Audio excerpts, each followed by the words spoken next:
প্রিয় বন্ধুরা, প্রীতি সালাম এবং শুভেচ্ছা নেবেন। গত 4 ডিসেম্বর ভারতে দুদিনের সফরে এসেছিলেন রাশিয়ার প্রেসিডেন্ট ভ্লাদিমির পুতিন এবং তিনি গতকাল ফিরে গিয়েছেন। এই সফর নিয়ে উপমহাদেশে এবং বিশ্বব্যাপী বেশ আলোচনা হচ্ছে, কারণ যে মুহূর্তে ভারতকে আমরা দেখেছি আমেরিকার সাথে প্রতিরক্ষা চুক্তি সাইন করতে, 10 বছরের একটা চুক্তি, এবং যখন তার আগের কথা আপনাদের মনে আছে, যখন সাংহাই কোঅপারেশনের সম্মেলনে রাশিয়ার পুতিন, চীনের প্রেসিডেন্ট এবং ভারতের প্রধানমন্ত্রী তিনজন যখন মিটিং করেছিল, এবং সেই মিটিংয়ে আপনারা তখন জানেন যে এই রাশিয়া, চীন, ইন্ডিয়ার একটা জোটের কথা বলা হচ্ছিল, ব্রিক্সকে অ্যাক্টিভ করার কথা বলা হচ্ছিল, এবং বিশ্ব রাজনীতিতে আমেরিকার প্রতিপক্ষ হিসেবে এই জোটগুলো যখন দাঁড়াবার একটা সম্ভাবনা তৈরি হচ্ছিল, তখন কিন্তু আমেরিকা উদ্যোগী হয়েছে ভারতের সাথে সম্পর্ক ইমপ্রুভ করার জন্য। এবং তারই ফলশ্রুতিতে আপনারা দেখেছেন 10 বছরের জন্য একটা ডিফেন্স ট্রিটি সাইন হয়েছে। ভারতের সাথে আমেরিকার বাণিজ্য চুক্তিটা মোরলেস সেট হয়ে গেছে, কিছু কিছু বিষয় বাকি আছে, এবং ভারতের সাথে আমেরিকার যখন যে আলোচনাগুলো হয় সেখানে বাংলাদেশ বিষয়টা থাকে, এবং বাংলাদেশের বিষয়ে ভারতের যে প্রত্যাশাগুলো সেগুলো নিয়ে আলোচনা করে, এবং অনেক সময় বাংলাদেশের কারণে এই আমেরিকা ভারতের চুক্তিগুলো একটু ডিলেড হয়। তো এই পুতিন যখন চলে গেছেন গতকাল, আজকেই আবার আমেরিকার থেকে একটা বাণিজ্য প্রতিনিধি দলের দিল্লিতে আসার কথা। তার মানে পুতিনের এই সফরটা আপনারা দেখেছেন, মানে পুতিনের এবং মোদির সম্পর্কটা কিন্তু, মানে যদি বলি রাশিয়া এবং ভারতের সম্পর্কটা, এই সম্পর্কটা ঐতিহাসিক। এবং পুতিন কিন্তু সংবাদ সম্মেলনে বলেছে যে বিগত দিনে ভারত অনেক ইমপ্রুভ করেছে, ভারতের অনেক কিছু বদলে গেছে, কিন্তু যে জিনিসটা চেঞ্জ হয়নি সেটা হলো ভারত এবং রাশিয়ার বন্ধুত্ব, এবং এটা সময়ের সাথে সাথে আরো গভীর হয়েছে। এই স্টেটমেন্টটা খুব ইম্পর্টেন্ট, এবং যারা এই দক্ষিণ এশিয়া কিংবা ইন্দো প্যাসিফিক রিজিয়নের রাজনীতির খোঁজ রাখেন, জিও পলিটিক্সের খোঁজ রাখেন, তারা নিশ্চয়ই অনুধাবন করবেন যে এই মুহূর্তে ভারত রাশিয়ার এই সম্পর্কটা, এবং পুতিনের আরো কয়েকদিন পরে ভারতে আসার কথা ছিল, কিন্তু সেই সফরটা তিনি এগিয়ে এনেছেন। এবং এখানে দুই দেশের মধ্যে যে প্রতিরক্ষা বিষয়ক চুক্তিগুলো হয়েছে, এবং সেটা আরো গভীর হয়েছে, এবং রাশিয়া এই সামরিক সরঞ্জাম তৈরির টেকনোলজিগুলো কিন্তু ভারতকে হস্তান্তরে সম্মত হয়েছেন। তার মানে এই যে রাশিয়ার যত সামরিক সরঞ্জাম আছে সেগুলোর know how, make in India এই প্রজেক্টের আন্ডারে ভারতে তৈরি হবে, এবং রাশিয়ান আর্মস, এটার যে মেনটেনেন্সের জন্য যে প্রযুক্তি সেটা ভারত তৈরি করবে। এবং ইন্ডিয়া কিন্তু রাশিয়ার থেকে প্রচুর আর্মস কেনে, এবং তাদের যে আকাশ প্রতিরক্ষা ব্যবস্থা S-400 সেটাও কিন্তু রাশিয়ার থেকে নেছে। এবং সম্প্রতি গত মে মাসে যে অপারেশন সিন্দুর হলো, ভারত যখন পাকিস্তানকে আক্রমণ করলো, তখন কিন্তু এই রাশিয়ার নির্মিত S-400 এবং রাশিয়ার অনেক ক্ষেপণাস্ত্রই আহ, ভারত সাফল্যের সাথে ব্যবহার করেছে।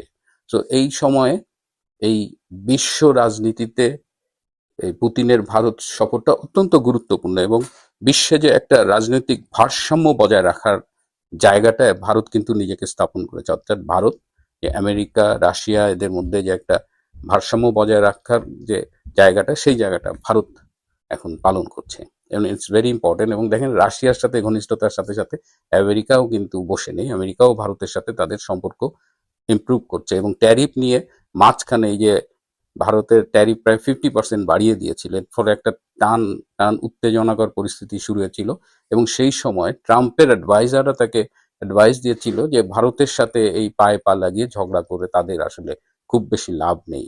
এবং তখনই ট্রাম্প কিন্তু তার পলিসি চেঞ্জ করে এবং ভারতের কাছে আবার বন্ধুত্বের হাত বাড়িয়ে দেয়, এবং বলেছিল, ট্রাম্পের, আপনাদের সেই কথাটা মনে আছে, ট্রাম্প বলেছিল যে এই মুহূর্তে আপনারা হয়তো আমাকে পছন্দ করেন না, কিন্তু অচিরেই ভারতের মানুষ আমাকে পছন্দ করবে। এবং ট্রাম্প প্যারালালি পাকিস্তানের সাথেও ভালো সম্পর্ক করেছে, কিন্তু এটাকে বলা যায় যে পাকিস্তান হলো আমেরিকার লাঠিয়াল আর ভারত হলো আমেরিকার বন্ধু।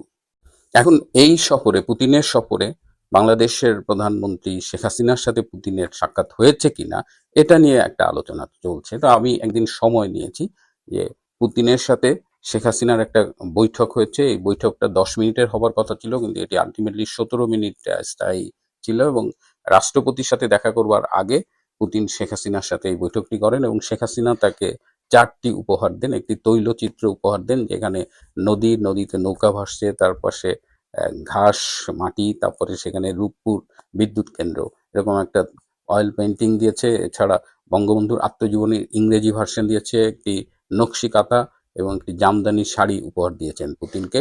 পুতিনের সাথে শেখ হাসিনার কি আলোচনা হয়েছে এটি আমি আসলে জানতে পারিনি, আমি জানতে চাইও নি।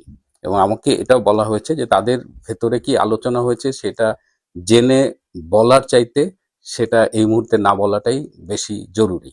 তবে মিটিংটা হয়েছে এবং এই মিটিংটা কিন্তু খুব এটাও একটা মানে আলাদা সিগনিফিকেন্স বহন করে যে এই মুহূর্তে দক্ষিণ এশিয়ায় ভারত এবং রাশিয়ার সম্পর্ক যখন গভীর হচ্ছে, ভারতের সাথে আমেরিকার সম্পর্ক যখন উন্নত হচ্ছে, তখন সেই সম্পর্কের এই যে উন্নতি, এই উন্নতির একটা বেনিফিট কিন্তু আওয়ামী লীগ পাবে। কারণ ভারতের পরীক্ষিত বন্ধু হলো আওয়ামী লীগ। ভারত আওয়ামী লীগকে তার পরীক্ষিত বন্ধু মনে করে, কিন্তু বাংলাদেশের বাস্তবতায় ভারত বিরোধী রাজনীতি বেশ জনপ্রিয় একটা অংশের মধ্যে, এবং ভারত বিরোধী এই রাজনীতিটা করে বেসিক্যালি জামাতে ইসলাম, বিএনপি এবং আরো কয়েকটি ইসলামপন্থী দল। আওয়ামী লীগকে আমি দেখেছি যে তাদের ভারতের প্রতি তাদের অবস্থানটা তারা কিন্তু নিজেরাই বেশ মাঝে মধ্যে দ্বিধান্বিত থাকে। আমার মনে আছে 1990 সালে, তখন আমি ঢাকা মেডিকেল কলেজে পড়ি, তখন দিল্লিতে IPPNW, international physicians for the prevention of nuclear war, এই পারমাণবিক যুদ্ধের বিরুদ্ধে ডাক্তারদের একটা ইন্টারন্যাশনাল অর্গানাইজেশন আছে, সেইটার একটা সম্মেলন হয়েছিল এবং সেই সম্মেলনে বাংলাদেশ মেডিকেল অ্যাসোসিয়েশনের নেতৃবৃন্দ গিয়েছিল এবং আমরা বিভিন্ন মেডিকেল কলেজের ছাত্র নেতারাও গিয়েছিলাম। তো সেই মিটিংয়ে প্রধান অতিথি ছিলেন ভারতের সেই সময়ের প্রধানমন্ত্রী ভিপি সিং এবং বিশেষ অতিথি ছিলেন বাংলাদেশ আওয়ামী লীগের সেই সময়ের সভানেত্রী শেখ হাসিনা। কিন্তু শেষ মুহূর্তে শেখ হাসিনা সেই সম্মেলনে যাননি। কেন যাননি? বলা হলো যে শেখ হাসিনা গেলে বলা হবে যে এমনি সে ভারতের লোক বা প্রো ইন্ডিয়ান, এটা একটা সমালোচনা আছে, সুতরাং এটা গেলে এই সমালোচনা আরো বাড়বে। এই জায়গাটায় আমি একটু কথা বলতে চাই, কারণ আমি নিজেও ভারতে 2 বছরের বেশি পড়াশোনা করেছি। আমি দেখেছি যে ভারত এমন একটা প্রতিবেশী যার কাছ থেকে আমাদের উপকৃত হওয়ার অনেক কিছু আছে, যার সাথে সুসম্পর্ক রাখলে আমরাই দিনের শেষে উপকৃত হব। কিন্তু ভারতের সাথে আমাদের এই সম্পর্ক নিয়ে একদল যেমন ভারত বিরোধিতার রাজনীতি করে, আরেক দল তেমন মানে অস্বস্তির মধ্যে থাকে যে আমাদের ভারতের দালাল বলবে। এবং আমি এটাও দেখেছি যে বাংলাদেশের মানুষ আসলে অনেকেই জানেন না যে ভারতের সাথে আমাদের কোথায় বন্ধুত্ব হওয়া উচিত এবং ভারতের কোন জিনিসগুলো আমাদের জন্য জরুরি না। আপনি যদি বাংলাদেশে দেখেন, আমরা ভারতীয় সিরিয়াল দেখার জন্য উদ্গ্রীব হয়ে থাকি, বাংলাদেশের ঘরে ঘরে ভারতীয় চ্যানেল, এটা খুব জরুরি না। ভারতীয় বস্তা পচা চ্যানেল দেখাটা জরুরি না, কিন্তু ভারতের যদি বিজ্ঞান, প্রযুক্তি, শিক্ষা, স্বাস্থ্য ব্যবস্থা এই বিষয়গুলো দেখেন, এইখান থেকে আমাদের নেবার অনেক কিছু আছে। ভারতীয়র উপর আমরা বিভিন্ন নিত্য প্রয়োজনীয় পণ্যের জন্য নির্ভরশীল। সুতরাং ভারতের সাথে যদি আমাদের একটা বন্ধুত্বপূর্ণ সম্পর্ক থাকে, সেটা কিন্তু উভয় দেশকেই উপকৃত করবে। সুতরাং আওয়ামী লীগের আমার কাছে মনে হয় যে ভারতের ব্যাপারে, সম্পর্কের ব্যাপারে খুব স্পষ্ট একটা অবস্থান থাকা উচিত। এই বিরোধীরা কি বলল, কারণ ভারত বিরোধিতা যেমন একটা রাজনীতি, ঠিক বাংলাদেশের পক্ষে প্রতিবেশীর সাথে সুসম্পর্ক বজায় রাখা এটাও একটা রাজনীতি, এবং এই রাজনীতির বিষয়ে আওয়ামী লীগকে খুব স্পষ্ট একটা অবস্থান নেওয়া উচিত। এবং আজকে যে পুতিনের সাথে এই শেখ হাসিনার বৈঠক হলো, বা এই যে ভারত রাশিয়ার সম্পর্ক, এটার বেনিফিট আমি একটু আগেই বললাম যে এটার বেনিফিট কিন্তু আওয়ামী লীগের ঘরেও যাবে। এবং আপনি যদি রোহিঙ্গা সমস্যার কথা ভাবেন, মিয়ানমারের সাথে রাশিয়া এবং ভারতের সুসম্পর্ক রয়েছে, সুতরাং সেই সম্পর্ককে কাজে লাগিয়ে এই রোহিঙ্গা সমস্যা সমাধানেও ভবিষ্যতে কাজে লাগতে পারে। সো আজকে বাংলাদেশ আওয়ামী লীগ রাজনৈতিকভাবে যে প্রতিকূলতার মুখোমুখি আছে এবং পর্দার আড়ালে যে খেলাগুলো চলছে, ভারতের সাথে আমেরিকা, ভারতের সাথে রাশিয়া এবং বাংলাদেশ নিয়ে এই দুই বৃহৎ শক্তির, রাশিয়া এবং আমেরিকার আগ্রহ এবং তাদের তৎপরতা সব মিলিয়ে আগামী দিনে কিন্তু বাংলাদেশের রাজনীতিতে একটা পরিবর্তন আসার সম্ভাবনা তৈরি হয়েছে, এবং সেই পরিবর্তন এলে তার থেকেও আওয়ামী লীগ উপকৃত হবে। সুতরাং এই যে পুতিন যে ভারত সফর করে গেলেন এবং মোদি, শেখ হাসিনা সহ আরো অনেকের সাথে মিটিং করেছেন, এই মিটিং এর একটা প্রভাব দক্ষিণ এশিয়ার এবং ইন্দো প্যাসিফিক অঞ্চলের রাজনীতির উপরে যেমন পড়বে, বাংলাদেশের উপরে পড়বে, বাংলাদেশ আওয়ামী লীগের রাজনীতির উপরেও সেটা পড়বে। আমাদের শুধু এখন অপেক্ষা করতে হবে এই প্রভাবগুলো কিভাবে পড়ে সেটা দেখার জন্য। প্রিয় বন্ধুরা, আজ এ পর্যন্তই। ভালো থাকবেন, সুস্থ থাকবেন, তার চেয়েও জরুরি হলো নিরাপদে থাকবেন। সবাইকে অনেক